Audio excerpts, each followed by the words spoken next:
그 지역의 목자들이 밤에 밖에서 자기 양떼를 치더니 주의 사자가 곁에 서고 주의 영광이 그들을 두루 비춤에 크게 무서워하는지라. 천사가 이르되 무서워하지 말라. 보라, 내가 온 백성에게 미칠 큰 기쁨의 좋은 소식을 너희에게 전하노라. 오늘 다윗의 동네에 너희를 위하여 구주가 나섰으니 곧 그리스도 주시니라. 너희가 가서 강보에 쌓여 구유에 뉘어 있는 아기를 보리니 이것이 너희에게 표적이니라 하더니 호련히 수많은 천군이 그 천사들과 함께 하나님을 찬송하여 이르되 지극히 높은 곳에서는 하나님께 영광이요 땅에서는 하나님이 기뻐하시는 사람들 중에 평화로다 하니라. 아멘. 오래전의 일입니다. 이제 한국교회에서 대신방도 많이 사라지고 이제 그러지만 한국교회가 열심히 대신방을 할 때 서울의 어느 교회에서 있었던 일입니다. 목사님이 서울 변두리에 있는 산동네를 신방하시게 되었답니다. 구역장의 인도를 받아서 이제 신방 받으실 집에 갔더니 옛날에 그런 집들 많았죠. 문 열면 부엌이고 부엌에 들어가서 계단 둘, 셋 올라가면 방인. 그런데 사셨으면서 안 산 것처럼 그런 집들이 제법 지금도 서울 변두리에 가면 있지만 옛날에는 그런 집들이 참 많이 있어요. 그런 집에 신방을 이제 가셨대요. 구역장님의 인도를 받아서 복문 열고 들어가니까 문 열고 들어가니까 부엌이고 부엌에서 두 계단 세 계단 올라가서 문 여니까 방인, 그런 집에 신방을 가셨는데 이제 방문을 열고 들어서는데 풀냄새가 확 나더라는 거예요. 방 안에서. 무슨 풀냄새일까요? 이제 그분이 이제 맞벌이를 하는, 어려서 맞벌이를 하는 그런 가정이었는데 그 전날 밤에 일을 하고 퇴근을 하셔서 하루 휴가를 내고 이제 그 전날 밤에 퇴근을 하셔서 저녁 밤새도록 집안에 도배를 하는 거예요. 왜 도배를 했을까요? 목사님 모신다고. 이제 목사님 말씀을 하시 눈치를 이제 차리지 않겠습니까? 그리고 정말 축복하고 기도하면서 신방을 마치고 나오셨다. 그런 말씀을 이제 하시는 것을 제가 들어본 적이 있는데, 여러분 뭐 대신방 이렇게 하는 거지만 그렇지 않고 피곤하고 힘드니까 와서 그냥 자고 적당히 대신방 맞이할 수 있었지만 1년에 한 번, 2년에 한 번 있는 대신방이기 때문에 우리가 도배를 하고 정성을 다해 대신방을 맞이하겠다라고 하는 그 마음과 이제 그냥 보통 마음을 가지고 대신방을 맞이하는 그런 마음이 신방을 받는 분들의 마음이 같을까 하는 생각을 해보았어요. 저도 이제 지난번 교회에서 신방을 하던 중에 잊지 못할 그런 기억이 하나가 있는데, 만약에 이제 5층짜리 아파트가 있었으면 연탄을 떼는 아파트, 지금은 거기가 고급 아파트, 레미안 아파트가 쭉쭉 비산동이라고 올라가 있는데 거기 신방을 갔었는데 80이 넘으신 어르신 두 분이 사시는 그런 가정이었었어요. 갔더니 그때 이제 그 연초였었습니다. 어르신 두 분이 한복을 입으셨어요. 한복을 입으시고 식혜를 해놓고 기다리고 계시는 거예요. 아유, 평생 잊지 못할, 그래서 여러분들하고 지금 나누는 말씀이 되지 않겠습니까? 제 손주뻘, 제가 30대 초반의 나이였으니까 손주뻘 되는 그런 나이뿐이 안 되는데, 손주뻘 되는 목사가 온다고 한복을 친히 갈아입으시고 식혜를 그 80이 넘으신 어르신들이 친히 준비를 해가지고 준비해 놓으셔서 대접을 하는, 정말 마음에 감격이 되고 축복을 안 할 수가 없잖아. 축복하며 기도하고 돌아온 그런 기억이 있었는데, 제가 왜 이런 말씀으로 오늘 말씀을 시작하느냐, 우리가 성탄절이 없었다면 우리가 하나님의 자녀가 될 수 없었고, 성탄절이 될 수 없다면 우리가 천국 백성이 될 수가 없었고, 우리가 성탄절이 없었다면 우리의 기쁨이 있을 수 없는 일 아니었겠습니까? 그런데 정말 우리의 마음속에 성탄절을 맞이하는 그 마음이 밤새도록 도배를, 맞벌이 늦게 막일을 하고 들어와서 밤새도록 도배를 하고 목사님을 기다리는 그런 마음과 같은 마음이 성탄절을 기다리는 우리의 마음속에 정말 있는가? 80이 넘으신 어르신들이 손주뻘밖에 안 되는 30살, 30대 초반의 목사님을 기다리는 그런 마음처럼 우리의 성탄이 가까우면 예수님 때문에 우리의 마음이 설레고, 예수님 때문에 우리의 정성을 다해 준비하고, 예수님 때문에 예물을 준비하고, 예수님 때문에 마음이 설레고, 예수님 때문에 마음이 감동하는 이런 감격과 감동이 성탄절이 우리에게 있는가 하는 것입니다. 또 하나 이야기를 소개하려고 합니다. 목사님 가정인데요, 90이 넘으신 부모님이 서울에 두 분 조그만 아파트에 사시는 거예요. 아드님은 지방에서 목회를 하는 거예요.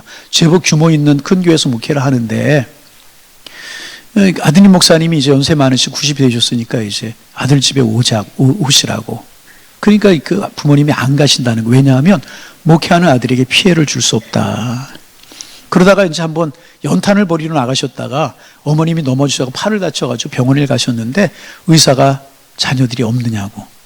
자녀들이 없기는 왜 없어요? 부산에 목회하는 목사님이, 지방에 목회하는 목사님이 왜 없겠습니까? 그런 얘기를 듣는 그 목사님의 마음이 어떻게 했어요? 좀 내려오셔서 우리 같이 살자고 그래도 목회하는 아들에게 피해를 줄 수 없다. 그리고 이제 가끔 어머님, 아버님이 얼마나 뵙고 싶고 할아버지, 할머니 마음속에 손주들이 얼마나 보고 싶겠어요. 그러면 우리가 올라갈까요? 오지 마라.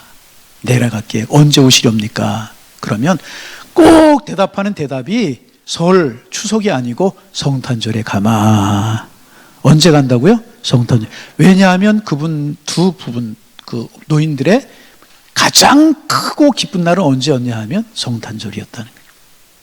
성탄절이 설보다도 생일보다도 추석보다 더 소중하고 귀한 날로 여기셔서 우리 성탄절에 가마.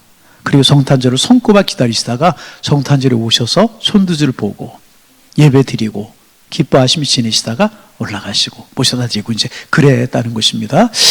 여러분, 우리가 매년 맞이하는 성탄절을 맞이하면서 우리의 마음속에 정말 아기 예수님을 생각할 때마다, 성탄절을 생각할 때마다 우리 마음속에 기쁨이 있느냐. 예수님이 우리의 죄를 위해서 십자가에 달리 돌아가시고 이 땅에 오셨고 우리에게 생명을 주시고 하늘 생명을 우리에게 심으시기 위해서 이 땅에 오셨다라고 하는 감격이 우리에게 있느냐. 여러분, 그래서 길거리 지나가는 사람 얼마 전에 말씀을 드렸지만 성탄하면 생각나는 게 뭐냐. 제일 먼저 나타나는 게 뭐 연인, 산타, 루돌프 사슴묵구, 백화점, 선물 이런 것들이 기억나는데 아기 예수님이 기억난다. 별로 대답이 없었다는 거잖아요. 성탄을 산타에게, 추리에게 빼앗겨버리고 말았다는 거. 여러분, 성탄절을 며칠 앞두고 예수님으로 인해서 여러분의 마음이 얼마나 기쁘고 얼마나 즐거우십니까? 정말 예수님이 나의 구주가 되시기 때문에 내 마음이 행복하다라고 하는 이런 행복이 여러분들의 마음속에 있으십니까? 여러분, 이번 성탄절에는 그런 행복과 기쁨이 회복되는 성탄이 되기를 소망합니다. 주님, 내가 뭔데요? 내가 뭔데 하늘 보좌를 버리시고 이 땅에 오셨습니까? 올해도 한 번 이야기하고 지나가려고 합니다. 그 하나님의 아들이신 예수님께서 이 땅에 오셨다는 것은요, 얼마나 낮아지신 것인가. 이거는 하나님이 사람이 되시다는 이야기는 어떤 것인가. 사람이 벌레가 되는 것보다 더 낮아지는 것이 하나님께서 인간의 몸을 입고 오신 거예요. 그래서 제가 이 얘기 꼭 몇 번, 이게 여러분 외우셨을지도 모르는데, 저희가 요즘은 강아지들을 집집마다 많이 키우지만 저희가 어려서는 그냥 저 밖에 이제 문 있는데 개 이렇게 묶어놓고 그리고 키우고 그랬잖아요. 근데 제 친구 아버님이 강아지를 너무너무 좋아하셨어요. 그래서 이제 제 친구 아버님, 제 친구가 삼형제예요. 그런데 제 친구의 이름이 뭐냐면 수구예요. 수구. 몇 번 제가 이야기하죠. 동생 이름이 을구예요. 을구. 촌스러자 이름이. 그 동생이 하나가 있는데 민구예요. 민구. 근데 그 가정에서 강아지를 하나 키우는데 그 강아지 이름이 뭐냐? 멍구예요. 멍구. 자, 외워보세요. 수구, 을구, 민구, 멍구. 그 막내 아들이, 이제 제 친구 막내 아들이 이제 다음 달에 결혼한다고 연락이 왔는데 그 친구 그 생각이 나요. 강아지를 아버님이 너무너무 좋아하는 거예요. 그래서 그 넷째 아들이 넷째 아들. 그래서 동네 어르신들이 개아범 그렇게 불러요. 화를 안 내요. 개아범이라고 하는 것을 개를 사람 취급하는 거잖아요. 반대로 생각해 보세요. 사람을 개 취급하는 건 뭐라고 부를까요? 아니, 평소에 잘하면서 왜 그래요? 예. 뭐라고 부를까요? 그렇게, 이거는 욕이잖아요. 사람이 개가 된다? 이거보다 더 낮아지신 것이 뭐냐 하면 하나님이신 예수님께서 인간의 몸으로 이 땅에 오셨다는 거예요. 왜? 단 한 가지요. 저 여러분을 사랑하시기 때문에. 저 여러분을 구원하시기 위해서. 저 여러분을 너무너무 사랑하셨기에 그 방법이 아니면 우리를 구원할 수 있는 방법이 없었고 그 방법이 아니면 하늘의 생명을 우리에게 줄 수 있는 방법이 없기에 친히 그렇게 인간의 몸으로 이 땅에 예수님께서 오신 날이 성탄절이라는 거예요. 여러분, 이 성탄절의 정신을 깨달을 때 우리가 어찌하니 기뻐할 수 있고 어찌하니 행복해할 수 있고 어찌하니 이 하나님을 노래하고 찬양 안 할 수 있겠느냐 말이죠. 여러분, 이번 성탄절이 정말 우리가 하나님을 찬양하고 경배하는 그런 성탄절이 되기를 소망합니다. 그런데 정작 우리만 그런 것이 아니라 예수님 당시에도 그랬다는 거죠. 여러분, 성경의 박사들, 서기관들, 바리새인들이 있었잖아요. 예수님 탄생하실 때 아무도 몰랐어요. 예수님 탄생. 만왕의 왕으로 만국의 주로 오신 그 예수님, 성경은 박사들이었고 다윗의 후손으로 오실 것이었고 베들레헴에 탄생하실 것이라고 하는 것을 알고 있었지만 그들은 예수님을 찾아갈 생각도 하지 않았고 구주 예수님 탄생하신 것 까맣게 생각하지 못하고 우리가 성탄의 기쁨을 빼앗기고 살아가는 것처럼 똑같은 모습으로 살아가고 있었다는 것입니다. 그런데 예수 탄생의 비밀을 천군천사가, 하나님께 천군천사들이 누구에게 알려주셨느냐? 오늘 성경에 보면 목자들에게 알려주셨어요. 누구? 여러분, 목자들은요, 우리가 생각하면 낭만적인 직업으로 생각할 수 있지만 목자들은 그게 낭만적인 직업이 아니에요. 우리로 말하면 3D라고 이야기해요. 3D 직종 중에 하나. 남 잠들어 있을 때 자지 못하고 양들 돌봐야 되고, 양들 우리에 넣어놓고 양과 목자라고 하는 책에 보면은요, 목자들은 어디서 자는? 양의 문에 잔대요. 우리 문에 잔대요. 맹수와 도적이 오려면 그 목자를 통과해야만 우리 안으로 들어갈 수 있었다는 거예요. 그래서 요한복음에 보면 나는 양의 문이다, 그런 말씀이 있어요. 그것을 두고 하는 그런 이야기라는 거죠. 3D. 정말 천하고 낮은 직종 중에 하나가 목자들이었는데 그 목자들에게 예수 탄생의 소식을 알려주었다는 거예요. 그러면 왜 목자같이 낮고 천한 사람들에게 예수님께서 예수 탄생의 소식을 알려주었는가? 단순한 거 아니겠어요? 그 당시에 종교 지도자들의 마음이 너무 높아 있었어요. 예수님이 들어갈 틈이 없었어요. 종교 지도자들의 마음이 너무 높았고 하나님을 섬긴다고 하지만 유대인들의 마음이 하나님께로부터 멀어졌다는 것이, 순수하고 정말 순수하고 주님의 위로를 기다리고 있었던 그런 사람들에게 예수 탄생의 비밀을 알려주잖아요. 여러분, 사가랴 엘리사벳 선지자 제사장이었지만 마리아와 요셉과 어떤 사람이었습니까? 잊혀진 왕가의 후손들, 그저 그렇게 살다가 죽어갈 사람들 아니었었습니까? 안나, 이런 분들이 어떤 분들이었었어요? 다 낮고 천한 그런 분들이 아니었었습니까?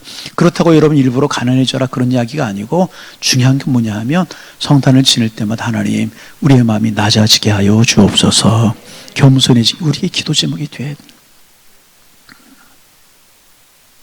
종교 지도자들, 대제사장들 얼마나 많았겠습니까? 그런데 그들에게 예수 탄생의 소식을 알려주신 것이 아니라 목자들에게 예수 탄생의 소식을 알려주셨다라고 하는 것은 우리 깊이 한번 생각해 볼 수 있는 그런 여지가 있는, 우리의 마음이 낮아지기를 원합니다. 겸손해지기를 원합니다.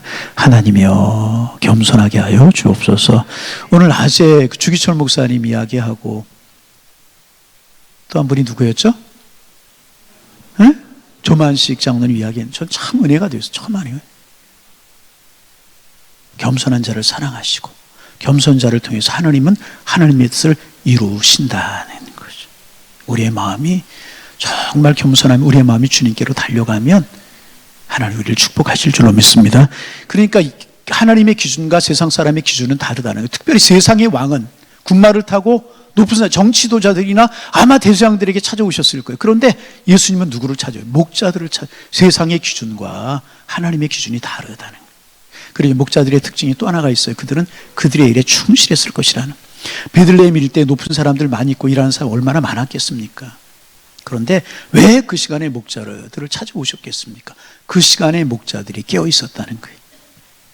얼마나 많은 목자들이 있었겠습니까? 그러나 그 시간에 깨어 있었던 그 목자들에게 예수 탄생의 비밀을 하나님께서 천사들을 통하여 알려주셨다는 거죠. 여러분, 성탄절이 되면서 우리가 낮고 겸손한 마음 가져야 될 또 하나, 우리의 영성이 주를 향하여 깨어 있어야 된다는 거예요. 잠들어 있지 말아요. 그들에게 하늘에는 영광이요 땅에서 기뻐하심을 사람들에게 평안하다라고 하는 소식을 듣게 되었고, 그들은 말구유로 달려가잖아요. 아기 예수님을 경배하자. 아기 예수님을 보는 축복을 얻잖아요. 그 감격을 가지고 이들이 평생을 살아가지 않았겠습니까? 여러분, 성탄을 지내면서 우리들의 마음이 주님께로 향하고 낮고 겸손하고 영적으로 깨어 있어서 정말 찾아오시는 아기 예수님 기쁨으로 우리의 마음속에 영접하고 그 주님과 더불어 성탄의 절기를 지낼 뿐만 아니라 우리의 인생을 살아가서 정말 감격이 넘치는 예수 가슴속에 모시고 주의 은혜 가운데 살아가시는 하나님의 사람들 되기를 소망합니다. 오늘 집에 가 성탄절 맞이하기 전에 도배들 다 하세요. 예, 도배 다 좀 하고, 도배 좀 식혜도 하고 한복 좀 준비해가지고 이따가. 무슨 이야기냐, 우리의 마음이 주님을 향할 성탄의 절기만이라도 우리의 마음이 제가 오늘 낮 시간에 간곡하게 부탁을 했죠. 성탄의 절기는 하나님의 사람들이 기뻐하는 절기고 하나님을 찬양하는 자리에 우리가 함께 해야 된다. 성탄의 기쁨과 성탄의 행복을 우리가 뺏기면 도대체 누가 길거리에 있는 바람풍선이 춤을 추잖아요. 근데 성탄의 계절에 바람풍선이 춤을 추는데 우리는 주님을 위해 춤을 추지 못하잖아요. 여러분, 우리 주님 안에 춤을 추는 우리가 되기를 소망하고, 오늘 찬양대의 찬양 이런 모든 것들이 주님을 기쁘시게 하고 주님 안에서 우리 춤을 추는 행복한 시간, 마음껏 메리 크리스마스를 외칠 수 있는 복된 시간이 되시기를, 목자들의 경배가 정말 그 어려운 사람들이었지만 그 소식을 듣고 예수님께 달려가서 경배했던 그들처럼 말구이로 달려갈 수 있는 우리의 마음이 되고, 그런 마음을 합할 수 있는 축복과 은혜의 찬양의 시간이 되시기를 주님의 이름으로 축원합니다. 하나님, 우리의 마음이 낮아지고 겸손해지기를 원합니다. 우리의 일에 열심히 있게 하시고 깨어있는 신앙의 삶을 살아 성탄의 기쁨 누리며 살게 하여 주옵소서. 마음의 도배를 하게 하시고 마음에 하나님 아버지 소중한 걸 준비하게 하셔서 아기 예수님을 향하여 달려갈 수 있는 저희들 되게 하여 주옵소서. 행여나 우리의 마음이 높아지려고 하지 않았습니까? 이겨 싸워 이기게 겸손해지게 하셔서 축복이 축복이 되고 은혜가 은혜가 될 수 있도록 도와주옵소서.